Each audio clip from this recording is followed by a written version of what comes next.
Hello po sa inyong lahat mga ka-crypto. Ako po si Pinoy Crypto Trader at sa video na ito ay atin pong pag-uusapan ang tungkol sa balitang ito kay Dogecoin, kung saan si Ginoong Elon Musk ay nananatili pa rin po siyang holder ng Dogecoin. Sa mga hindi po nakakakilala kay Ginoong Elon Musk ay siya po ang kasalukuyang pinakamayamang tao sa buong mundo ngayon. Siya po ang nagmamay-ari sa sikat na platform na X, yan, yung dating Twitter. At sa kanya na rin po yung mga tech companies na SpaceX at Tesla.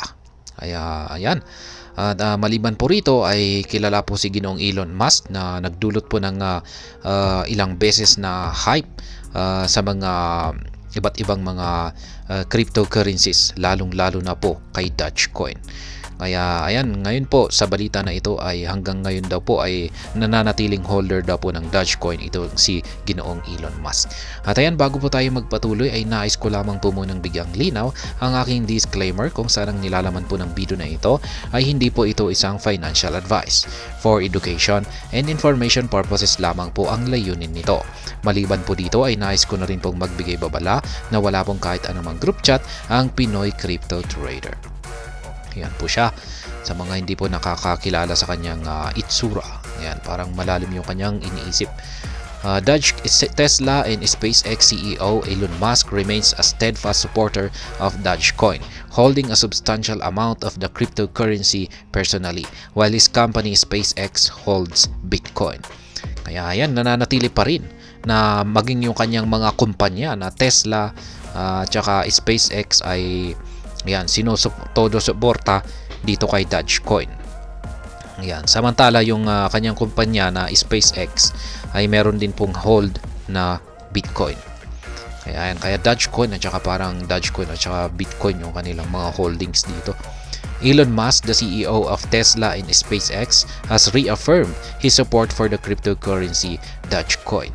Musk disclosed that he still holds a significant amount of Dogecoin while SpaceX maintains a large Bitcoin portfolio.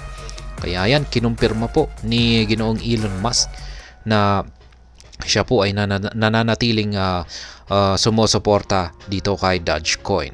Yan, ibig sabihin ay meron po siyang hold na mga Dogecoin tokens. At maliban po dyan ay yung kanyang isang kumpanya na SpaceX ay meron din po itong hawak na malaking amount na Bitcoin sa kanilang portfolio. Yan, this revelation comes amid the announcement that Musk's social media network X, formerly known as Twitter, is poised to introduce peer-to-peer payments within the year. Ayan, siguro nakakatakot talaga siguro kung yung nahack rito ay yung X account ni Ginoong Elon Musk. Ayan, siguro kung na-compromise yan tapos ginamit yan ng mga hacker para mag-promote ng mga peke na mga yan, yung peke na tokens. Ayan, ay siguro magdudulot yan ng maraming mga hype at marami po talagang mabibiktima. Kaya ganyan po talaga kaimportante yung account ni Ginoong Elon Musk dito. Yan, will Dogecoin be part of X? Ayan, matagal na kasi ito eh. Yan, noon hindi pa si Ginoong Elon Musk yung may-ari ng Twitter ay meron po siyang nilabas na plano na gagamitin niya itong si Dogecoin. Ayan, dito kay Twitter. Ayan. Ngayon ay pinalitan na po niya ng pangalan kasi na X. Ayan, kasi ayon po sa mga nabasa kong ilang mga balita ay si Ginoong Elon Musk ay mahilig daw po siya sa X. Ayan. Kaya makikita po ninyo ay yung kanyang yung kanyang mga malalaking tech companies ay may X na rin. Ayan. SpaceX. Ayan. Kaya yung yung Twitter ay pinalitan po niya ng X. Ayan, nakakalito na tuloy yung kanyang pangalan. Ayan, this move could potentially boost Dogecoin's utility as Musk has been actively transforming X into a versatile platform encompassing a wide range of fluctuations, including financial transactions. Kaya yan, patuloy po na dinedevelop ni Ginoong Elon Musk ang X platform.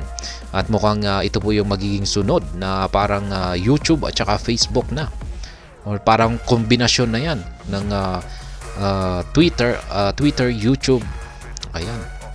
Kasi yung X dito ay pwede na po tayong kumita rito bilang mga content creators. Ayan, kung magaling kang gumawa ng mga videos ay yan, kikita ka rito. Tapos yung gagamitin po yatang pambayad ay yung Dogecoin. Ayan, maganda po yan, pero mukhang medyo natatagalan yung progress dito. X upcoming feature is expected to increase user engagement and open new avenues for commerce on the platform. Although specific details about the peer-to-peer payment systems working and launch date remains undisclosed, X Payment LLC, a subsidiary of X, has already secured money transmission license in 14 states. Kaya yan, nakakuha na raw po sila ng lisensya. Pero ang problema ay wala pa silang disclosure kung kailan yung launch date ng kanilang magiging developments na ito. This integration of financial services aligns with Musk's vision of making an X everything app. Kaya yan na nga yung sinabi ko kanina na tinatransform po ni Ginoong Elon Musk ang X, kung saan ay nandito na lahat ng features na makikita natin sa ibang mga social media platforms. Yan, parang pinagsama-sama po niya lahat yung features yung nandito kay X. Kaya yan po yung kanyang vision or plano. Kaya siguro sa hinaharap ay ito na lamang yung gagamitin ng lahat. X. Mawawala na yung Facebook, mawawala na ang YouTube. Yan, lahat-lahat na po siguro ay dito na. Yung X na ang magiging mangungunang application, social media application. Concerns over Musk influence. Musk's support for Dogecoin has been driving force in the cryptocurrency's popularity. It has also raised concerns within Dogecoin community. Critics like prominent community member Misha Bor argue that Musk's influence might be skewing the narrative around Dogecoin, potentially leading to oversimplified solutions to complex issues. Yan, meron pong isang community member ng Dogecoin ang nagsasabi na hindi raw po nakakaturong yung influence ni Ginoong Elon Musk dito kay Dogecoin. Ayan, natatandaan ko nga ay meron pa isang kaso na meron yung mga nabiktima raw yan sa pagka-hype yun na ginawa ni Ginoong Elon Musk, ay marami pong nagka-incur ng mga losses doon. Kaya kinaso po nila si Ginoong Elon Musk. Yan, dulot daw po ng market manipulation. Pero hindi ko na alam kung anong nangyari dyan. Parang biglang naglaho po. In a recent X post, Misha Bor stressed the danger of the community blindly aligning with Musk's views, especially given his tendency to align with certain political factions and his influence over public opinion. Misha Bor's critic extends to Musk's inner circle, arguing that a lack of dissenting voices could lead to an echo chamber effect, where challenging or complex viewpoints are sidelined. Kaya yan, meron po talagang lalabas na kokontra. Ayan, maski maganda yung mga plano rito ni Ginoong Elon Musk, ay syempre meron pa ring yung nakikita nila rito ay hindi maganda. Kaya ganyan po talaga, may positive at saka negative na pananaw or view ang bawat tao, at normal lamang po yan. Pero ayan pa rin po, ang yung buong community pa rin po ng Dogecoin ay malaki pa rin po yung tiwala nila rito kay Ginoong Elon Musk bilang isang malaking supporter po ng Dogecoin. Kaya ayan, kung hindi po sa kanya talaga ay ayan, wala na rin pong siguro ay hindi po hahatak ng malaking mga investor ang Dogecoin.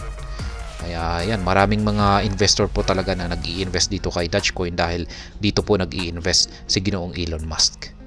Kaya ayan, kung pag-aalis po siguro siya, kung pag-iiwanan niya siguro yung Dogecoin ay siguro ay baka babagsak ng todo itong si Dogecoin. Kaya ayan, malaking tulong po itong si Ginoong Elon Musk para sa mga para dito kay Dogecoin. At ayun, hanggang dito na lamang po tayo sa video na ito. Sana po ay inyong nagustuhan ang aking paliwanag dito. Kung inyo po itong nagustuhan, ipakiclick lamang po ang like button nito. Para naman po sa mga bago lamang dito, kayo po ay aking inaanyayahan para mag-subscribe. Pag-click na rin po ang bell icon nito dahil ito po ang siya magsisilbing notification nito sa mga bago kong videos na akin pong ina-upload sa aking YouTube channel na ito. Marami pong salamat sa panonood. Ingat po tayo lagi at God bless po sa ating lahat.